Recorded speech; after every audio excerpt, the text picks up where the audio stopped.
But let me tell you what happened. President Lyndon B Johnson, Great Society programs. He came up with this goofy idea. Sounded good at the time. Everybody thought it was great. That comes back to what Basquiat talks about, misguided philanthropy, legal plunder. Because he said that if a woman has a child out of wedlock, the government will provide her a check. And the government will continue to provide her a check for the children that she has out of wedlock. But here's the caveat. She can never have a man in the home. What's going on, everyone? Sauce Kenny here today. We're reacting to an Allen West video. I love Allen West. A lot of the things, like pro-family values that he spouts, self-reliance, entrepreneurship, I vibe completely 100% with that. And I believe that if more black community had that mentality, I think economically we'll be doing a lot better than where we are right now. So he's going to point out some things that leftist policies has caused in the black community. Let's get into the video. Booker T. Washington, when he gave an incredible speech at the turn of the century at the Cotton Exposition in Atlanta, Georgia, he proposed 3 basic goals and principles to establish Tuskegee Institute: education, self-reliance, and entrepreneurship. Now you think about that. If we were to go into the minority communities and talk about better education opportunities for the children, which is what my parents made a choice for. If we were to talk about better self-reliance and not reliance upon the government, but remember I said your greatness within yourself. If we were to go in and talk about small business entrepreneurship like I saw growing up, walking down Auburn Avenue, it'd be a different inner city. But let me tell you what happened. And this is some of the things that conservatives pointed out with the whole BLM movement, is that they went out, riot, destroy businesses around their area, because at the end of the day, you're only going to affect those that's in your proximity, right?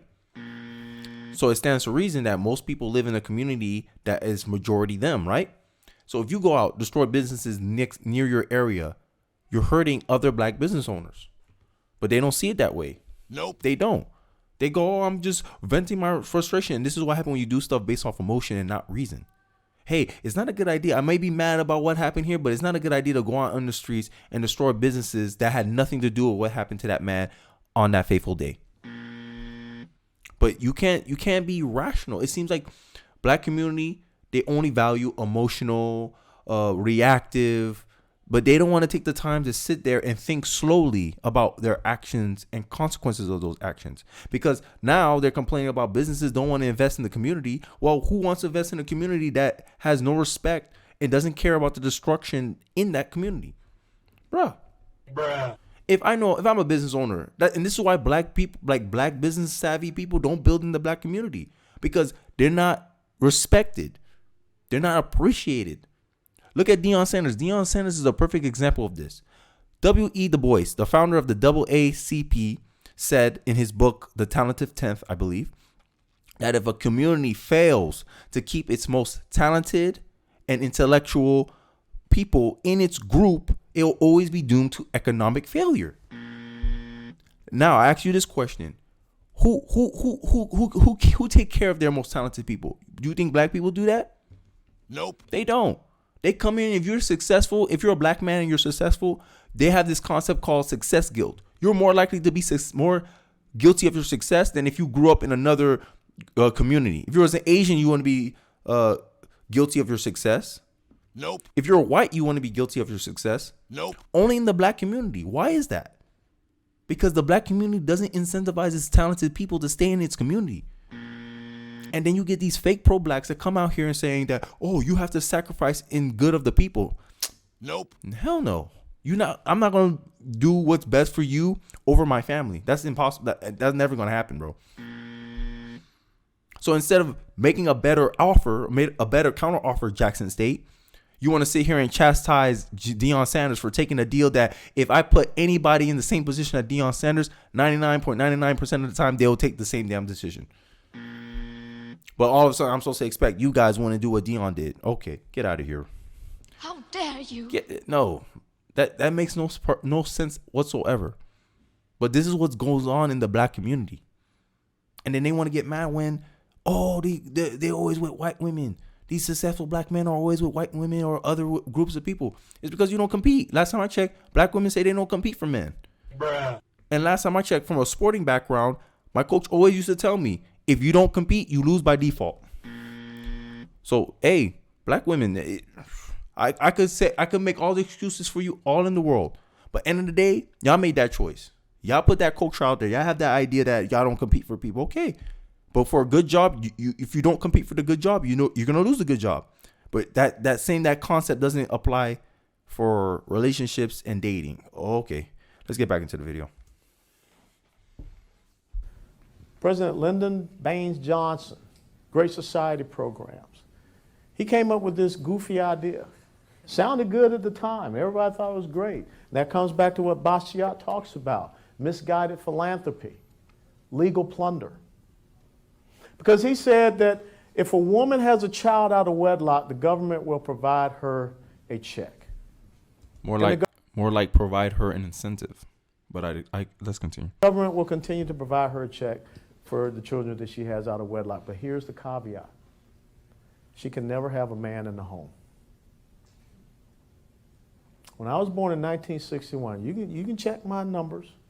When I was born in 1961, 75 to 77% two-parent household in the black community. What do you have today?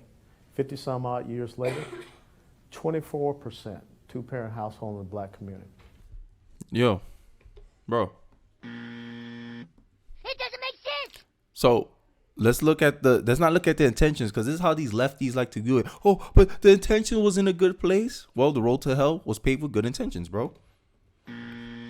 You can't come here. Like, imagine that you put a condition.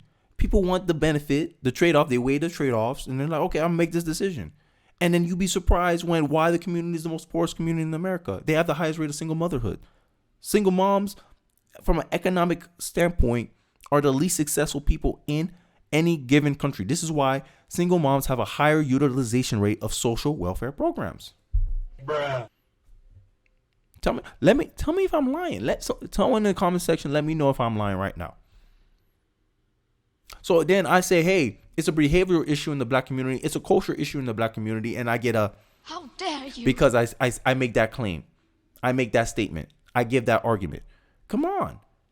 And if you always if they can feed you, they can starve you. If you're always relying on the government to do things for you, then what's gonna stop the government from bribing you? Oh, you better vote a certain way.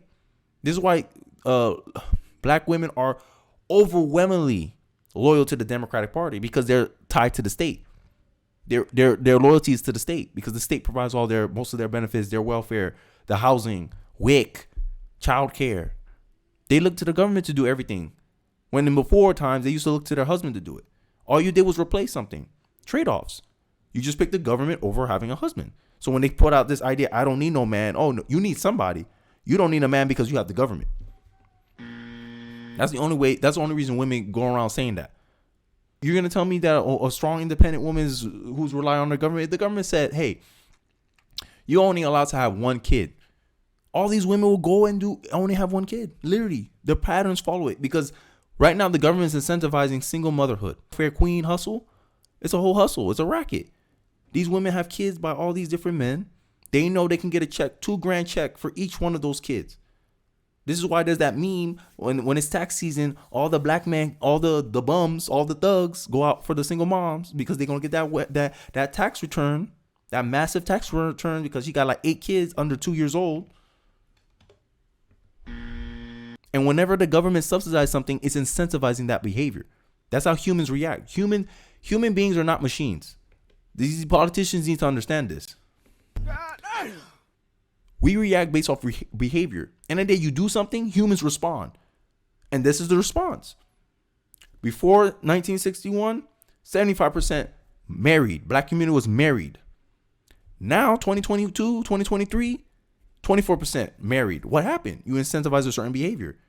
And then all the bad trade-offs that comes with that certain behavior, we're experiencing it now. And then the Democratic Party, or the statists, people who are for the government having more power, they'll come out and say, we got a solution for this.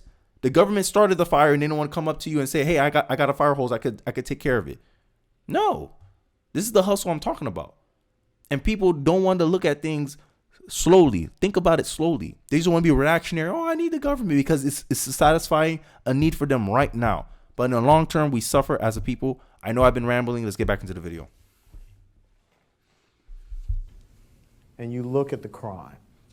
You look at what is happening. I'm not saying that a woman cannot successfully raise children by herself, but the odds are stacked against that. And what's even more unconscionable is that a government will create a policy that would destroy the fundamental essence of a community, which is the family.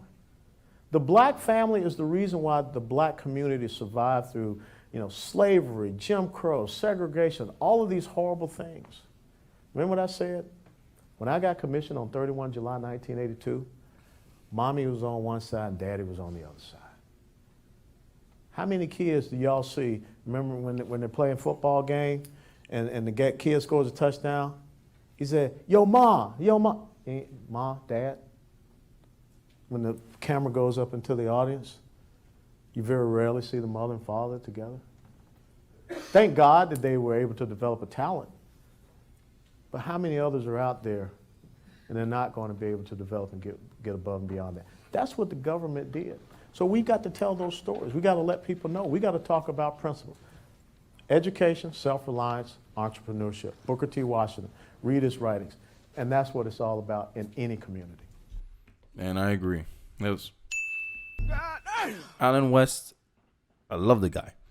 Those principles, bro, education doesn't have to be from the college. You could be self-directed education, self-learn. I'm a self-learner. I like to learn things on my own. I like to read books. I like to look videos. And I hope you guys follow along in this ride of me trying to understand these topics at a much deeper level. I think I have a good, solid understanding, but I think I could, we always can get better. But let me know your thoughts in the comment section. You agree, disagree? Let me know your thoughts in the comment section. Don't forget to like, comment, and subscribe. I really do appreciate you for watching to the end of the video. And I'll see you guys on the next one. Peace.